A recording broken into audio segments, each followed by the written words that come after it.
Chapter 836, Tossing Food. At that moment, the shadow seemed to turn corporeal. It was ice gold and moist, and it instantly bound Klein within it like he was a mosquito in amber.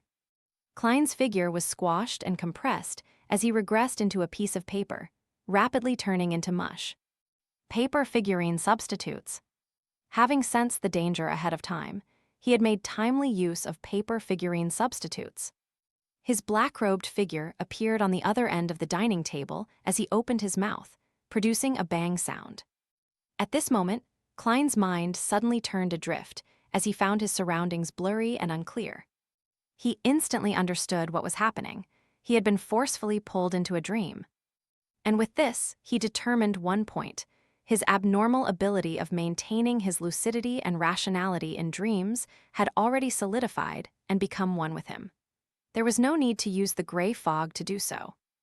After a brief struggle, Klein suddenly snapped awake and saw the shadows in the building slowly surging at him like a tidal wave. Bang! He opened his mouth and produced an extremely mighty air bullet. This bullet struck the shadow, producing a huge swath of white. The shadows around the whiteness immediately receded and filled it to the brim, returning everything to normal once again. Klein took this opportunity to roll to the side and turned his left glove pale with a tinge of dark green. With a clap, the spot he stood at was smashed by a lump of flesh and blood that flew out from the shadow, covering the dark red carpet that was covered with strange mold. In an unobvious manner, Klein had a feeling that he was being weakened. Without any time to think deeper into the matter, he immediately made his feet produce an icy layer that emanated cold air. White frost crept up and rapidly froze the shadow. Underneath the crystalline frost was a squirming and warping pitch blackness, like oil that had its own life. Zombie's ice stun. Klein did another flip and changed his position while making his glove produce black granules that were profound and dark. Right on the heels of that, he straightened his body, and facing the shadow beneath the layer of ice, he said a word filled with foulness, a word that came from the devil language. Slow. Suddenly, Klein saw the shadows squirming slow down. Clearly, it was in an extremely sluggish state. However, his thoughts had also turned sluggish, preventing him from dealing any follow-up attacks. His language of foulness had been distorted, and although it was clearly directed at the shadow, it had been distorted to target the entire living room, hence affecting himself. In just seconds, Klein extricated himself from the slowed state, and without any thought, he lunged for the dining table, picking up a plate with half a piece of steak and throwing it at the shadow. During this process, his left glove remained dark black, but it had a sinister and noble vibe. Bribe. He had used the steak to bribe the enemy, weakening the other party's offensive, defensive, and controlling abilities. At this moment, the figure suddenly shrank back into the corner of the wall, allowing the dining plate to smash and shatter into the melting ice. Then, the figure surged upwards, taking the form of a pitch-black figure with a hooded robe. In the palm of the figure, a transparent and blurry book appeared in front of him. It was accompanied by a distant and indistinct chant: "I came, I saw, I record." Just as the chanting sounded, the book rapidly flipped through the pages and produced a burning white spear. Mr. A, has he gone completely mad? He dares to use fire-related Beyonder powers in such an environment. Klein's heart tightened as his thoughts raced. He hurriedly rushed towards his opponent and held his left hand behind him. Creeping hunger was quickly tainted with the dark colors of corruption before condensing a ridiculous great sword that seemed to be combined from scarlet magma and blue-hot flames. Thump! Klein's footsteps were heavy as he bent his back, pulling his shoulder back as he forcefully delivered a strike with his left arm. The muscles on his arm bulged as he swung the sword of lava. The resplendent great sword cleaved down on the fiery spear, sending sparks of white, blue, and red scattering in every direction as they ignited the chairs and curtains. The murmurs outside the street had long vanished. All the indistinct figures had turned over, and there was extreme silence. After shattering the fiery spear with a cleave, Klein bent his knee and genuflected, snapping his fingers with his right hand. Puh! The flames in the entire room were extinguished. Klein didn't move any further. He had a nagging feeling that a dense array of gazes were trying to see through the curtains to seek out any abnormalities. The hooded man, formed of shadows, didn't take any action as well. Although he was acting crazy just moments ago, he seemed to have sensed the inexplicable horror that was slowly approaching.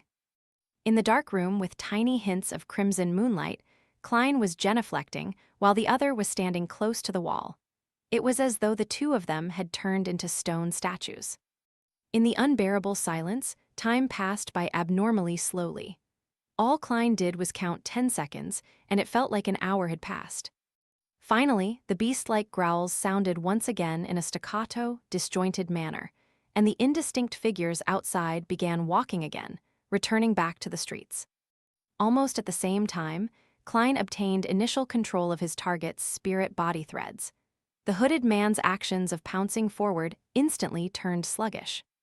Without any hesitation, Klein bent his body and circled the area, preparing to take advantage of his opponent's delay to disrupt any of his subsequent counterattacks and slowly turn him into a marionette.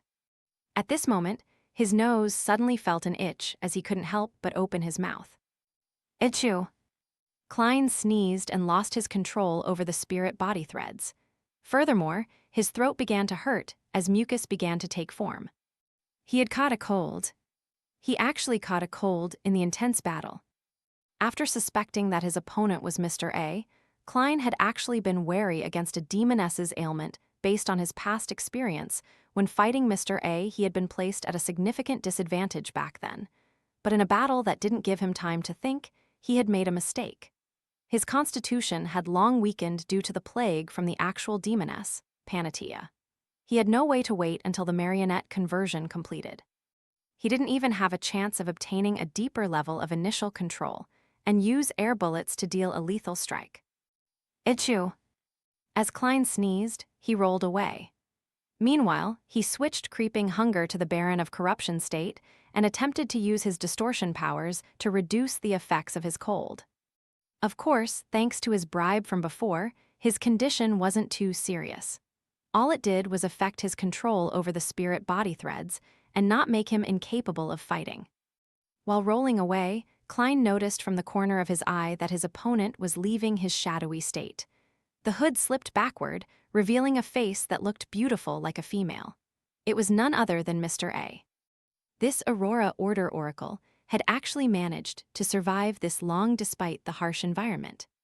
However, his eyes were already bloodshot. He looked at Klein as though he was looking at a delightful delicacy. The hunger that was innate and instinctive wasn't concealed at all. At that moment, Klein's mood didn't wane because he still had sufficient strength to do battle. What he was most worried about was Mr. A, but that their escalating battle would produce flames and attract the danger outside. When that happens, there was no way the two of them could escape death. Hunger, the immense hunger has made Mr. A lose his rationality and no longer care about the loitering figures. If I can slightly alleviate his hunger, he should stop attacking and patiently wait until the crimson moon is once again hidden by the fog. Give him some food. As his thoughts raced, Klein nearly sliced off a piece of his flesh to throw at Mr. A. Thankfully, he thought of something in the nick of time. He had food on him. They were the dried mushrooms that Frank Lee had produced. It was said to be a crossbreed between beef and the flesh of a rose bishop. As long as there was fish and water, it could keep reproducing. As this was a new species in a subtle sense, making it not directly related to a rose bishop, Klein had placed it with herbal powders he often used like slumber flower, without removing them. He wasn't afraid that it would trigger any anomalies within the core seal behind Channy's gate. Itchu! With another sneeze and another roll, Klein had taken out the dried mushroom and thrown it at Mr. A. Perhaps the smell of beef had attracted him, or perhaps it was the mutual sense shared between rose bishops. Mr. A immediately stopped attempting to flip through his illusory book. As he caught the mushroom, he stuffed it into his mouth, chewed, and swallowed it. The hunger pangs that were written in his eyes gradually lessened, but the way he looked at Klein remained the same. Klein threw the remaining dried mushrooms at Mr. A, who caught them. Without any hesitation, he cleanly ate them. His vision finally turned for the better. Glancing at the indistinct figures loitering outside the windows, he stepped back into a corner, fusing into the shadows. Phew! Klein heaved a sigh of relief and retreated to another corner of the wall. Mr. A actually isn't dead. I have to say that in such an environment, a Rose Bishop's abilities can provide immense help. Just using the stored flesh and eating himself can make him last quite long. Of course, the fact that Mr. A hasn't been killed by Lady Despair Panatia implies his strength. However, the demigod-level powers he recorded must have been used up. As Klein thought, he deliberated over his words, wishing to sound out Mr. A for more information. Have you found any clues on how to leave? There was silence as Mr. A didn't give an answer. His insanity has made it impossible to talk to him. Klein pondered for 2 seconds and said a name, Leomester. This was the name of the Aurora Order Saint of Darkness, who had dissociated personalities. After a brief silence, Mr. A's slightly hoarse voice sounded again. He has been sent in here as well. Indeed, only matters regarding the Aurora Order elicits a response. Klein frankly said, no, he is trapped inside the ruins of the Battle of Gods. Without waiting for Mr. A to say a word, he continued, why don't you enter the cathedral? Mr. A said in a muddled manner, it's very dangerous, very, very dangerous. It's also dangerous outside. All the dangers stem from there. All the people who vanished would reappear during the crimson moon. Before he could finish his sentence, the tiny bit of crimson moonlight that passed through the curtains suddenly turned extremely dim.